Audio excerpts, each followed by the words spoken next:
വിശ്വാസനായകന പൂർത്തി വരുത്തുന്നിൻ യേശുവിങ്കൽ വചനപാത വചനപാത വചനപാത.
ദൈവ തിരുനാമം മഹത്വപ്പെടുമാറാകട്ടെ. യെശയ്യാ പ്രവാചകൻ്റെ പുസ്തകം 5-ാം അധ്യായം 1-2 വാക്യങ്ങൾ. ഞാൻ എൻ്റെ പ്രിയതമന് അവൻ്റെ മുന്തിരിത്തോട്ടത്തെക്കുറിച്ച് എൻ്റെ പ്രിയൻ്റെ പാട്ട് പാടും. എൻ്റെ പ്രിയതമന് ഏറ്റവും ഫലവത്തായ ഒരു കുന്നിന്മേൽ ഒരു മുന്തിരിത്തോട്ടമുണ്ടായിരുന്നു. അവൻ അതിന് വേലി കെട്ടി അതിലെ കല്ല് പെറുക്കിക്കളഞ്ഞു. അതിൽ നല്ല വക മുന്തിരിവള്ളി നട്ടു. നടുവിൽ ഒരു ഗോപുരം പണിതു, ഒരു ചക്കുമിട്ടു. മുന്തിരിങ്ങ കായ്ക്കുമെന്ന് അവൻ കാത്തിരുന്നു. കായ്ച്ചതോ കാട്ടുമുന്തിരിങ്ങയത്രേ. ദൈവത്തിൻ്റെ മുന്തിരിത്തോട്ടമായ സഭയെക്കുറിച്ചുള്ള ഒരു വെളിപ്പാടാണ് നാം ഈ വേദഭാഗത്ത് കാണുന്നത്. പുതിയ നിയമത്തിലേക്ക് നാം കടന്നു വരുമ്പോൾ മർക്കോസിൻ്റെ സുവിശേഷം 12-ാം അധ്യായത്തിലും മത്തായിയുടെ സുവിശേഷം 21-ാം അധ്യായത്തിലും ലൂക്കോസിൻ്റെ സുവിശേഷം 20-ാം അധ്യായത്തിലും നാം ഈ മുന്തിരിത്തോട്ടത്തെ കാണുന്നുണ്ട്. കർത്താവായ യേശുക്രിസ്തു തൻ്റെ കാൽവറി മരണത്താൽ സമ്പാദിച്ച തിരുസഭയാണ് ഈ മുന്തിരിത്തോട്ടം. അവൻ്റെ രക്തത്താൽ വിലയ്ക്ക് വാങ്ങിയ ഒരു തോട്ടം. തൻ്റെ മരണത്താൽ താൻ വില കൊടുത്തു വാങ്ങിയതായ ഒരു മുന്തിരിത്തോട്ടം, പ്രിയതമൻ്റെ മുന്തിരിത്തോട്ടം, ദൈവത്തിൻ്റെ മുന്തിരിത്തോട്ടം. ഈ മുന്തിരിത്തോട്ടത്തിൽ കർത്താവ് ചെയ്തതായ 5 കാര്യങ്ങൾ നാം ഈ വിധഭാഗങ്ങളിൽ കാണുന്നുണ്ട്. പഴയ നിയമ പ്രവാചകനായ യെശയ്യാവിന് പുതിയ നിയമ സഭയെക്കുറിച്ചുള്ള വെളിപ്പാട് ലഭിക്കുമ്പോഴും ഈ 3 സുവിശേഷങ്ങളിലും പ്രിയൻ ഈ മുന്തിരിത്തോട്ടത്തിൽ ചെയ്തതായ കാര്യങ്ങൾ ഓരോന്നോരോന്നായി നാം കാണുന്നുണ്ട്. ഇന്നും ചെയ്തുകൊണ്ടിരിക്കുന്നതായ കാര്യങ്ങൾ, ജീവനുള്ള ദൈവം ഇന്നും പ്രവർത്തിച്ചു കൊണ്ടിരിക്കുന്നതായ കാര്യങ്ങൾ, സഭയാകുന്ന തോട്ടത്തിൽ ഇന്നും ഉടയവൻ ചെയ്തുകൊണ്ടിരിക്കുന്നതായ കാര്യങ്ങൾ. ഒന്നാമത്തെ കാര്യം, അവൻ അതിന് വേലി കെട്ടി. രണ്ടാം വാക്യം നാം വായിക്കും ഇങ്ങനെയാണ്, യെശയ്യാ 5:2. അവൻ അതിന് വേലി കെട്ടി, അതിലെ കല്ല് പെറുക്കിക്കളഞ്ഞു, നല്ല വക മുന്തിരിവള്ളി നട്ടു, നടുവിൽ ഒരു ഗോപുരം പണിതു, ഒരു ചക്കുമിട്ടു. എന്നിട്ട് മുന്തിരിങ്ങ കായ്ക്കുമെന്ന് കരുതി കാത്തിരിക്കുകയാണ്. പുതിയ നിയമത്തിലേക്ക് വരുമ്പോൾ ആ മുന്തിരിത്തോട്ടം കുടിയാന്മാരെ ഏൽപ്പിച്ചിട്ട് ദൂരദേശത്തേക്ക് പോവുകയാണ്. കർത്താവായ യേശു ക്രിസ്തു തൻ്റെ രക്തത്താൽ വിലയ്ക്ക് വാങ്ങിയ സഭയെ, ഈ മുന്തിരിത്തോട്ടത്തെ പരിപാലിക്കുവാൻ വേണ്ടതെല്ലാം ചെയ്ത് യജമാനൻ ദൂരദേശത്തേക്ക് പോയി. ഈ മുന്തിരിത്തോട്ടത്തിൽ എന്തെല്ലാമാണെന്ന് ചെയ്യുന്നത്? യജമാനൻ, ഈ മുന്തിരിത്തോട്ടം നട്ടവൻ 5 കാര്യങ്ങൾ ഈ മുന്തിരിത്തോട്ടത്തിൽ ചെയ്യുന്നു. അവൻ അതിന് വേലി കെട്ടി, അതിലെ കല്ല് പെറുക്കിക്കളഞ്ഞു, നല്ല വക മുന്തിരിവള്ളി നട്ടു, കാവൽ ചെയ്യാൻ ഒരു ഗോപുരം പണിതു, കാവൽ ഗോപുരം, ഒരു ചക്കുമിട്ടു. മുന്തിരിങ്ങ കായ്ക്കുന്നത് കാത്തിരിക്കുകയാണ്. കർത്താവായ യേശു ക്രിസ്തു നമ്മുടെ നടുവിൽ ചെയ്തതായ കാര്യങ്ങൾ, ഇന്നും ചെയ്തുകൊണ്ടിരിക്കുന്നതായ കാര്യങ്ങൾ, അവനതിന് വേലി കെട്ടി, നമ്മെ വേലി കെട്ടി കാക്കുന്ന ഒരു ദൈവമുണ്ട്, നമ്മെ സൂക്ഷിക്കുന്ന ഒരു ദൈവമുണ്ട്. ഉറങ്ങാത്തവനായി, ഉറക്കം തൂങ്ങാത്തവനായി നമ്മെ പാലിക്കുന്ന ഒരു ദൈവമുണ്ട്. ഇസ്രായേലിൻ്റെ പരിപാലകൻ ഉറങ്ങുന്നില്ല, ഉറക്കം തൂങ്ങുന്നുമില്ല. യഹോവ നമ്മുടെ പരിപാലകൻ, നമ്മെ സൂക്ഷിക്കുന്ന ഒരു ദൈവമുണ്ട്. നാം ക്രിസ്തുവിൻ്റെ രക്തത്താൽ വീണ്ടെടുക്കപ്പെട്ട ഒരു ദൈവവിധനാണ് എങ്കിൽ നമ്മെ കാവൽ ചെയ്യുന്നവനായ ഒരു ദൈവമുണ്ട്, നമ്മെ സൂക്ഷിക്കുന്നവനായ ഒരു ദൈവമുണ്ട്. നമുക്ക് ചുറ്റും വേലി കെട്ടി കാക്കുന്ന ഒരു ദൈവമുണ്ട്. സ്വർഗീയമായ കരുതലിൻ്റെ കീഴിൽ, സൂക്ഷിപ്പിൻ്റെ കീഴിൽ നമ്മെ മറയ്ക്കുന്നവനായൊരു ദൈവമുണ്ട്. അത്യുന്നതൻ്റെ മറയിൽ വസിക്കുകയും സർവശക്തൻ്റെ നിഴലിൻ കീഴിൽ പാർക്കുകയും ചെയ്യുന്നവനെ, ദോഷങ്ങളിൽ നിന്ന് കാക്കുന്ന ഒരു ദൈവമുണ്ട്. എല്ലാ വഴികളിലും പരിപാലിക്കുന്നവനായൊരു ദൈവമുണ്ട്. ഞാനൊരു സംഭവകഥ ഇങ്ങനെ കേട്ടിട്ടുണ്ട്. വർഷങ്ങൾക്ക് മുമ്പ് നടന്നതായ ഒരു സംഭവമായിട്ടാണ് ഞാൻ കേട്ടിട്ടുള്ളത്. ഒരു മാതാവ് തൻ്റെ മക്കൾ വിദേശത്ത് ജോലി ചെയ്യുകയാണ്. വിദേശത്തുള്ള മക്കളോടുകൂടെ അല്പ നാളുകൾ ചെലവഴിക്കുവാനായി മക്കളുടെ അരികിലേക്ക് പോയി. ആ വിസയുടെ കാലാവധി കഴിഞ്ഞപ്പോൾ നാട്ടിലേക്ക് തിരികെ പോകേണ്ടതായ ആവശ്യം വന്നു. കൂടെ കൂട്ടിവിടാൻ ആരെയും കെട്ടിയില്ല. മക്കൾ നല്ല വിശ്വാസികളായിരുന്നു. അവർ അമ്മ പ്രായമായി, തനിയെ വിടുന്നതിൽ അവർക്ക് ബുദ്ധിമുട്ടുണ്ട്. വിസയുടെ കാലാവധി കഴിഞ്ഞു, നാട്ടിലേക്ക് പോയേ മതിയാകൂ. അവർ അമ്മയെ പ്രാർത്ഥിച്ച് യാത്രയാക്കി. മക്കൾ അമ്മയുടെ ലഗേജ് എല്ലാം ശരിയാക്കി വെച്ചു. അവർ കൈകോർത്ത് പിടിച്ച് അമ്മയെ ദൈവകരങ്ങളിലേക്ക് സമർപ്പിച്ച് പ്രാർത്ഥിച്ച് യാത്രയാക്കി.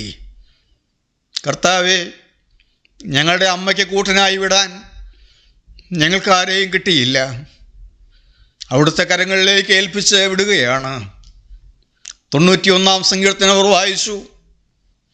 നിന്റെ എല്ലാ വഴികളിലും നിന്നെ സൂക്ഷിക്കേണ്ടതിന് അവൻ നിന്നെക്കുറിച്ച് തൻ്റെ ദൂതന്മാരോട് കൽപ്പിക്കുമെന്നുള്ളതായ വാക്യം പറഞ്ഞ് അവർ പ്രാർത്ഥിച്ചു. കർത്താവേ, ഞങ്ങളുടെ അമ്മച്ചി പോകുന്ന എല്ലാ വഴികളിലും ഞങ്ങളുടെ അമ്മച്ചിക്ക് കാവലാകണമേ. ദൂതന്മാരുടെ കാവലാക്കണമേ. ദൂതന്മാരുടെ കാവലിന് കൽപ്പനയാക്കണമേ. വിശ്വാസത്തോടെ അമ്മച്ചിയെ ദൈവകരങ്ങളിൽ ഫലമേൽപ്പിച്ച് അവർ യാത്ര അയച്ചു. അമ്മച്ചി തിരുവനന്തപുരം എയർപോർട്ടിൽ വന്ന് ഫ്ലൈറ്റ് ഇറങ്ങി. വീട്ടിലേക്ക് പോകുവാൻ ഒരു ടാക്സി പിടിച്ചു. ടാക്സി ഡ്രൈവർ വന്നു. അമ്മച്ചിയുടെ ലഗേജെല്ലാം 2 നല്ല പെട്ടികൾ ലഗേജെല്ലാം കാറിൽ കയറ്റി വെച്ചു. അമ്മച്ചിയെയും കൊണ്ട് വീട്ടിലേക്ക് യാത്ര തിരിക്കുകയാണ്. വീട്ടിലേക്ക് പോകുന്ന വഴി പമ്പയാറിന് കുറുകെയുള്ള പാലം. അവിടെ എത്തിയപ്പോൾ അമ്മച്ചിക്കൊരു അസ്വസ്ഥത. യാത്ര ചെയ്തിട്ടാകാം, ഛർദ്ദിക്കണമെന്നുള്ളതായൊരു തോന്നൽ. ഡ്രൈവറോട് പറഞ്ഞു, എനിക്കൊന്ന് ഛർദ്ദിക്കണമെന്ന് തോന്നുന്നു. സൗകര്യമുള്ള എവിടെയെങ്കിലും ഒട്ടും താമസിക്കാതെ ഒന്ന് വണ്ടി നിർത്തി തരണമെന്ന് പറഞ്ഞു. ആ പാലത്തിൻ്റെ കൈവരിയോട് ചേർത്ത്, ആ പമ്പയാറിൻ്റെ കുറുകെയുള്ള പാലത്തിൻ്റെ കൈവരിയോട് ചേർത്ത് ഡ്രൈവർ കാർ നിർത്തി. അമ്മച്ചി കാറിൽ നിന്നിറങ്ങി ആ പാലത്തിൻ്റെ കൈവരിയിൽ 2 കൈകൊണ്ടും പിടിച്ച് ഛർദ്ദിക്കുകയാണ്. ഡ്രൈവർ നല്ല ആരോഗ്യമുള്ള ചെറുപ്പക്കാരൻ അമ്മച്ചിയെ നോക്കി. അമ്മച്ചി ആ പാലത്തിൻ്റെ കൈവരിയിൽ 2 കൈയും പിടിച്ചുകൊണ്ട് ഛർദ്ദിക്കുകയാണ്. എന്തൊക്കെയോ ആ മനുഷ്യൻ്റെ ഉള്ളിലൂടെ ചിന്തിച്ചു. ചിന്തകൾ കടന്നുപോയി, ദുഷ്ടചിന്തകൾ കടന്നുപോയി. അമ്മച്ചിയുടെ പെട്ടി നല്ല ഘനമുള്ളതായ പെട്ടി, വിദേശത്തു നിന്ന് വന്നിരിക്കുന്നു, വിലപിടിപ്പുള്ളതായ നല്ല സാധനങ്ങൾ. എന്തോ ചിന്തിച്ചുറച്ച് ഡ്രൈവർ മെല്ലെ ഡോറ് തുറന്ന് കാറിന് വെളിയിൽ ഇറങ്ങി. അമ്മച്ചിയുടെ അടുക്കൽ കടന്നു ചെന്നു.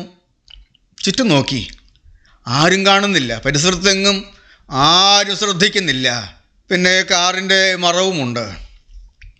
ഒരു നിമിഷം ആ അമ്മച്ചിയുടെ 2 കാലിലും പിടിച്ച് പോക്കി അങ്ങ് മറിച്ചിട്ടു. ആ പമ്പയാറിലേക്ക് അമ്മച്ചി വീണു. ആ പമ്പയാറിൻ്റെ ഓളങ്ങളിൽ കൈകാലിട്ടടിച്ച് മുറവിളി കൂട്ടി. അമ്മച്ചിയുടെ ശബ്ദമാരും കേട്ടില്ല. ആ പമ്പയാറിൻ്റെ ആ ഒഴുക്കിൻ്റെ ശബ്ദത്തിൽ ആ ശബ്ദം അലിഞ്ഞില്ലാതെയായി. അമ്മച്ചി അവിടെ നിന്ന് കൈകാലിട്ടടിക്കുകയാണ്. ഡ്രൈവർ ചിന്തിച്ചു, എങ്ങനെ രക്ഷപ്പെട്ടാലോ, താൻ പിടിക്കപ്പെടുമല്ലോ. നോക്കിയപ്പോൾ അവിടെ അടുത്ത് തന്നെ നല്ല ഘനമുള്ള ഭാരമുള്ള ഒരു കല്ലുണ്ട്. ആ കല്ല് ഒന്നെടുക്കാൻ നോക്കി, പറ്റുന്നില്ല.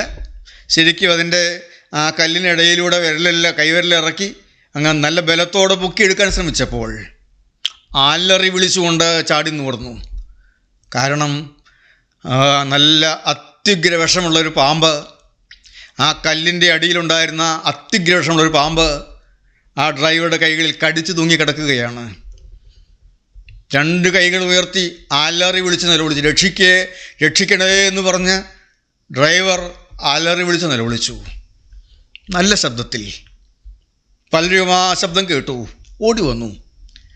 ആളുകൾ ഓടി വന്നപ്പോൾ പാലത്തിൻ്റെ കൈവരിയോട് ചേർന്ന് 2 കൈ ഉയർത്തി രക്ഷിക്കുക എന്ന് പറഞ്ഞ് നിലവിളിക്കുന്ന ചെറുപ്പക്കാരൻ പുഴയിലേക്ക് നോക്കി, പമ്പയാറിലേക്ക് നോക്കി. ഒരു മനുഷ്യൻ ജീവന് വേണ്ടി കിടന്ന് കൈകാലിട്ടടിക്കുന്നു. ചിന്തിച്ചില്ല, അവരാ പുഴയിലേക്ക് ചാടി. അവരാ വെള്ളത്തിൽ നിന്ന് ചെന്നു. അമ്മച്ചിയെ കോരിയെടുത്തുകൊണ്ട് കരയിൽ വന്നു. ഒരു കേടും പറ്റിയില്ല, ഒരു കുഴപ്പവും പറ്റിയില്ല. അമ്മച്ചിയെ കോരിയെടുത്തുകൊണ്ട് കരയിൽ വന്നപ്പോൾ അവർ കണ്ടതായ കാഴ്ച, അമ്മച്ചിയെ കോരിയെടുത്തുകൊണ്ട് കരയിൽ വന്നപ്പോഴേക്കും ഈ ഡ്രൈവർ ബോധരഹിതനായി വീണ് കഴിഞ്ഞിരുന്നു. സംഭവം നടന്നതോ നടക്കാത്തതോ ഒരു നടന്ന സംഭവമായി ഞാൻ കേട്ടിട്ടുള്ള ഒരു കാര്യം പറഞ്ഞതേ ഉള്ളൂ.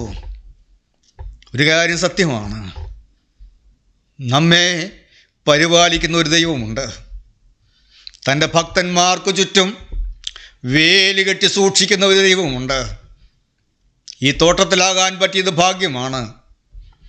ജീവിതം ക്രിസ്തുവിൻ്റെ കരങ്ങളിലേക്ക് കൊടുക്കാൻ പറ്റുന്നത് ഭാഗ്യമാണ്. ജീവനുള്ള ദൈവത്തിൻ്റെ സ്വന്തമായി തീരാൻ കഴിയുന്നത് ഭാഗ്യമാണ്. അവനതിന് വേലി കെട്ടുന്ന ദൈവമാണ്. തൻ്റെ മക്കൾക്ക് ചുറ്റും വേലി കെട്ടി കാക്കുന്ന ഒരു ദൈവമുണ്ട്. രണ്ടാമത്തെ കാര്യം, അവനതിലെ കല്ല് പെറുക്കിക്കളഞ്ഞു. കല്ല് പെറുക്കിക്കളയുന്ന ഒരു ദൈവമുണ്ട്. നമുക്കറിയാം, നാം എന്തെങ്കിലുമൊക്കെ നട്ട് കഴിഞ്ഞിട്ട്, വിത്ത് പാകി നട്ട് കഴിഞ്ഞിട്ട് അത് മുളച്ച് വളർന്നു വരുമ്പോൾ, അല്ലെങ്കിൽ ആ തയ്യ് വളർന്നു വരുമ്പോൾ ഒരു കല്ല് വന്ന് അതിന് മീതെ വീണാൽ എന്ത് സംഭവിക്കും? അല്ല, നാം വിത്തിട്ടപ്പോൾ അതൊരു കല്ലിൻ്റെ അടിയിലാണ്, എന്ത് സംഭവിക്കും? വിത്ത് മുളയ്ക്കും, തൈ മുളയ്ക്കും, വളരും. പക്ഷേ ആ കല്ലിൻ്റെ അടിയിൽ അതിന് വളരാൻ കഴിയില്ല. അതുകൊണ്ടാണ് ദൈവത്തിൻ്റെ വചനം പറയുന്നത്, വിത്ത് കട്ടകളുടെ കീഴിൽ കെട്ടുപോകുന്നു എന്ന്. ചില കട്ടകളുടെ കീഴിൽ വിത്ത് കെട്ടുപോകുന്നു, തഴച്ചു വളരാൻ കഴിയുന്നില്ല, നിവർന്ന് വളരാൻ കഴിയുന്നില്ല. ചില കല്ലുകൾ വന്ന് വീണു, ചില കല്ലുകളുടെ ഇടയിൽ കെട്ടുപോകുന്നു. മുന്തിരിവള്ളിക്ക് വളരുവാൻ തടസ്സമാണ് കല്ലുകൾ. ഇന്ന് അനേകം ദൈവമക്കൾക്കും ആത്മാവിൽ തഴച്ചു വളരാൻ കഴിയാതെ പോകുന്ന പലരുടെയും ആത്മീയ ജീവിതം കട്ടകളുടെ കീഴിൽ വിത്ത് മുളച്ച് കിടക്കുന്നത് പോലെ ചില കട്ടകളുടെ കീഴിൽ, ചില കല്ലുകളുടെ കീഴിൽ ചുരുണ്ടുകൂടിയും മുരടിച്ചും പോകുന്നു. ഇന്ന് ആത്മാവിൽ വളരാൻ കഴിയാത്തതിന് കാരണം ജീവിതത്തിൽ വീണുപോയ ചില കല്ലുകളാണ്. ഇന്ന് ചില കുടുംബങ്ങളിൽ ചില കല്ലുകൾ വീണ് കിടക്കുകയാണ്. ഇന്ന് അനേക കുടുംബങ്ങളിൽ ചില കല്ലുകൾ വീണ് കിടക്കുകയാണ്. ഒരൈശ്വര്യം കിട്ടുന്നില്ല, ഒരു കരകയറ്റം കിട്ടുന്നില്ല, ഒരു മുന്നോക്കം ലഭിക്കുന്നില്ല, കെട്ടുകിടക്കുകയാണ്. ചില പാപങ്ങൾ വന്നതുമൂലം, ചില പാപങ്ങളിൽ വീണതുമൂലം കെട്ടുകിടക്കുന്ന ജീവിതങ്ങൾ, ചില പ്രശ്നങ്ങളാകുന്ന കല്ലുകൾ ജീവിതത്തിന് നേരെ വന്ന് വീണു, രോഗങ്ങൾ ജീവിതത്തിന് നേരെ വന്ന് വീണു, ആപത്തുകളും അപകടങ്ങളും ജീവിതത്തിൽ വന്ന് വീണു, കെട്ടുകിടക്കുന്നു. എന്നും പ്രശ്നങ്ങൾ, എന്നും ഭാരങ്ങൾ. ഒന്ന് തഴച്ചു വളരാൻ കഴിയുന്നില്ല, സന്തോഷത്തോടെ നിൽക്കാൻ കഴിയുന്നില്ല. ഏതെല്ലാം തരത്തിലുള്ള ഭാരങ്ങളാണ് നമ്മുടെ കുടുംബത്തിൽ വന്ന് വീഴുന്നത്. വലിയ പ്രതീക്ഷയോടും വലിയ ആശയോടും ആഗ്രഹങ്ങളോടും കൂടെ ഒരു വിവാഹ ജീവിതത്തിലേക്ക് കടന്നു വന്നതാണ്. പക്ഷേ വിത്ത് കട്ടകളുടെ കീഴിൽ കെട്ടുകിടക്കുന്നത് പോലെ പെട്ടുപോയി ജീവിതം. ദുരിതമായി തീർന്നു ജീവിതം, സങ്കടമായി തീർന്നു ജീവിതം. ഭാരപ്പെട്ട് കഴിയുന്നവരാരെങ്കിലും ഉണ്ടോ? കർത്താവേ, ഈ കട്ടകളുടെ കീഴിൽ ഞാൻ കെട്ടുപോവുകയാണല്ലോ. വലിയ പ്രതീക്ഷകളോടെ ഞാൻ എൻ്റെ മക്കളെ വളർത്തിയതാണ്. പക്ഷേ അവർ ചില കൂട്ടുകെട്ടുകളിൽ പെട്ടുപോകുന്നു, ചില ദുശ്ശീലങ്ങൾക്ക് അടിമയായി പോകുന്നു. മദ്യത്തിനും മയക്കുമരുന്നിനും ചീത്ത കൂട്ടുകെട്ടുകൾക്ക് അടിയായി പോകുന്നു. കട്ടകളുടെ കീഴിൽ കെട്ടുപോയല്ലോ.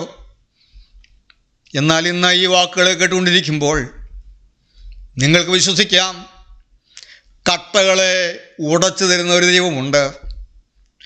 മുൻമഴയാൽ അതിനെ കുതിർത്തു തരുന്ന ഒരു ദൈവമുണ്ട്. കട്ട മഴയിൽ കുതിരുമ്പോൾ വളമാക്കി മാറ്റുന്ന, വേര് പടർന്ന് തഴച്ച് വളരുവാൻ തക്കവണ്ണം രൂപപ്പെടുത്തി തരുന്ന ഒരു നല്ലവനായ ദൈവമുണ്ട്. കർത്താവേ, എൻ്റെ ജീവിതത്തിൽ വന്ന് വീണ് കിടക്കുന്നതായ കട്ടകളുടെ മേൽ മുൻമഴയും പിന്മഴയും അയച്ചു തരുന്ന ദൈവമേ, ഞാനിങ്ങനെ കെട്ടുകിടക്കാനല്ലല്ലോ അവിടുന്ന് ആഗ്രഹിക്കുന്നത്. എൻ്റെ ജീവിതം ഇങ്ങനെ കെട്ടുകിടക്കാനല്ലല്ലോ അവിടുന്ന് എന്നെക്കുറിച്ച് ഉദ്ദേശിക്കുന്നത്. കർത്താവേ, എന്നെ ഒന്ന് കുളിർപ്പിക്കണമേ. എൻ്റെ ജീവിതത്തിൽ വീണ് കിടക്കുന്ന കല്ലുകളെ ഒന്ന് പെറുക്കി കളയണമേ. നിങ്ങൾക്ക് ദൈവത്തോട് പറയാം, കർത്താവേ, ഈ കല്ലൊന്ന് മാറ്റി തരണമേ. എനിക്ക് വളരാൻ തടസ്സമായി നിൽക്കുന്ന കല്ല്, എൻ്റെ ബിസിനസ് വളരാൻ തടസ്സമായി നിൽക്കുന്ന കല്ലുണ്ട്. എൻ്റെ ജോലിയിൽ എനിക്ക് വളരാൻ തടസ്സമായി നിൽക്കുന്ന കല്ലുണ്ട്. എൻ്റെ പഠനത്തിൽ എനിക്ക് ജയം നേടാൻ കഴിയാതവണ്ണം തടസ്സമായി നിൽക്കുന്നതായ കല്ലുണ്ട്. എൻ്റെ ഭാവിയിൽ തടഞ്ഞു നിൽക്കുന്നതായ ചില കല്ലുകളുണ്ട്. കല്ല് പറക്കിക്കളയുന്ന ദൈവമേ, നീ ഈ കല്ലൊന്ന് പറക്കി മാറ്റി തരണമേ. തടസ്സങ്ങളെ ഒന്ന് മാറ്റി തരണമേ. എൻ്റെ ശരീരം രോഗത്തിന് അടിമയാണ്. കർത്താവേ, അവിടുന്ന് കല്ല് പറക്കിക്കളയുന്ന ദൈവമാണ്. എൻ്റെ രോഗം ഒന്ന് മാറ്റിത്തരണമേ. നമുക്ക് പറയാൻ സ്വാതന്ത്ര്യമുണ്ടല്ലോ. അപ്പാ എന്ന് വിളിച്ച് അപേക്ഷിപ്പാൻ അവൻ സ്വാതന്ത്ര്യം തന്നിട്ടുണ്ടല്ലോ.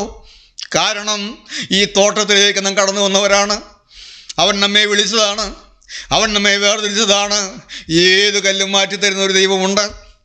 മർക്കോസിൻ്റെ സുവിശേഷം 16-ാം അധ്യായം നാം വായിക്കുമ്പോൾ, അതിരാവിലെ ഇരുട്ടുള്ള സമയത്ത് കർത്താവിനെ അടക്കം ചെയ്തതായ കല്ലറയിലേക്ക് അവൻ്റെ ശരീരത്തെ പൂശേണ്ടതിന് സുഗന്ധവർഗങ്ങൾ വാങ്ങിപ്പോയ സ്ത്രീകളുണ്ട്. അവർ സുഗന്ധവർഗങ്ങളും വാങ്ങി ആ കല്ലറയിലേക്ക് പോകുമ്പോൾ അവരുടെ മുന്നിൽ ഉത്തരം കിട്ടാത്ത ഒരു വലിയ ചോദ്യമുണ്ട്. നമുക്ക് വേണ്ടി ആ വലിയ കല്ല് ആര് മാറ്റിത്തരും? അവരുടെ മുമ്പിൽ ഒരു വലിയ ചോദ്യമായിരുന്നു അത്.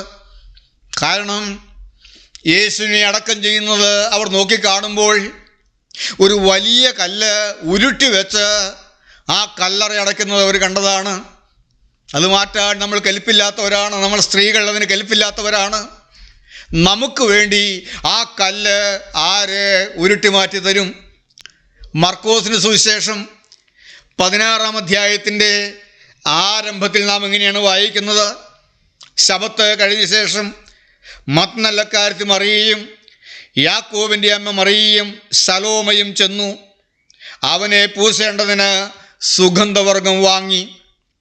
ആഴ്ചവട്ടത്തിൻ്റെ 1-ാം നാൾ അതികാലത്ത് സൂര്യൻ ഉദിച്ചപ്പോൾ അവർ കല്ലറയ്ക്കൽ ചെന്നു. കല്ലറയുടെ വാതിൽക്കൽ നിന്ന് നമുക്ക് വേണ്ടി ആർ കല്ല് ഉരുട്ടിക്കളയും എന്ന് തമ്മിൽ പറഞ്ഞു. അവർ നോക്കിയാറെ കല്ല് ഉരുട്ടിക്കളഞ്ഞതായി കണ്ടു. അതേറ്റവും വലിയതായിരുന്നു. കല്ല് ഉരുട്ടിക്കളഞ്ഞതായി കണ്ടു. ഞാൻ ഈ വാക്കുകൾ നിർത്തുമ്പോൾ, അവൻ്റെ തോട്ടത്തിൽ നാം ആയിട്ടുണ്ടെങ്കിൽ, യേശുവിൻ്റെ വകയായി നാം മാറിയിട്ടുണ്ടെങ്കിൽ, അല്ല യേശുവിൻ്റെ വകയായി എന്നുള്ള ഉറപ്പില്ലേ? ഇപ്പോൾ യേശുവിൻ്റെ വകയായി മാറാം. അവൻ്റെ രക്തത്താൽ ഇന്നും അവൻ വിലയ്ക്ക് വാങ്ങിക്കൊണ്ടിരിക്കുന്നു. ഈ മുന്തിരിത്തോട്ടത്തിലേക്ക് ഇന്നും അവൻ ചിലരെ കൊണ്ടുവന്ന് നട്ടുകൊണ്ടിരിക്കുകയാണ്. നാം ആയിരിക്കുന്ന സ്ഥാനത്ത് എൻ്റെ കർത്താവേ, എന്നെയും ആ തോട്ടത്തിൽ നടണമേ. എന്നെയും ആ തോട്ടത്തിൻ്റെ ഒരംഗമാക്കി മാറ്റണമേ. ആ തോട്ടത്തിലാക്കണമേ. തിരുസഭയിലേക്ക് എന്നെ ആക്കണമേ. വായിക്കുന്നുണ്ട്, കർത്താവ് രക്ഷിക്കപ്പെടുന്നവരെ ദിനം പ്രതി സഭയോട് ചേർത്തുകൊണ്ടിരുന്നു. ദിനം പ്രതി, ഓരോ ദിവസവും, ഇന്നും ഇപ്പോഴും അവൻ സഭയോട് ചേർത്തുകൊണ്ടിരിക്കുകയാണ്. അവൻ്റെ രക്തത്താൽ കഴുകുന്ന കൂട്ടത്തെ കർത്താവേ, ഞാനൊരു പാപിയാണെന്ന് സമ്മതിക്കുന്നു. അവിടുന്ന് കുരിശിൽ മരിച്ചത് എൻ്റെ പാപങ്ങളെ എല്ലാം കഴുകി തന്ന് രക്ഷിക്കാനാണ് എന്ന് ഞാൻ വിശ്വസിക്കുന്നു. ഞാൻ എൻ്റെ പാപങ്ങളെ ഏറ്റുപറഞ്ഞ് ഉപേക്ഷിക്കുന്നു. ഓരോന്നോരോന്നായി പാപങ്ങളെ ഏറ്റുപറഞ്ഞ് ഉപേക്ഷിക്കുമ്പോൾ യേശുവിൻ്റെ രക്തത്താൽ കഴുകി ഏത് വ്യക്തിയുമായി കൊള്ളട്ടെ അവരെ തൻ്റെ വകയാക്കി മാറ്റുന്ന ദൈവമുണ്ട്. നാം ഈ ഒരു അനുഭവത്തിലാണെങ്കിൽ, ഈ ഒരു അനുഭവത്തിലാകുന്നു എങ്കിൽ അവൻ കല്ല് പറക്കിക്കളയും. ഏറ്റവും വലുതായി കൊള്ളട്ടെ, കല്ല് ഉരുട്ടിക്കളഞ്ഞതായി അവർ കണ്ടു. കർത്താവേ, എൻ്റെ ജീവിതത്തിൽ വീണെടുക്കുന്നതായ ചില കല്ലുകളെ ഇന്ന് ഉരുട്ടിക്കളയണമേ. ചില ഭാരങ്ങൾ ഉരുട്ടിക്കളയണമേ. ചില പ്രശ്നങ്ങളെ ഉരുട്ടി മാറ്റിക്കളയണമേ. നിങ്ങൾക്ക് കർത്താവിനോട് പറയാം, ഈ നിസ്സാരനായ അടിയൻ അനുഭവസ്ഥനാണ്.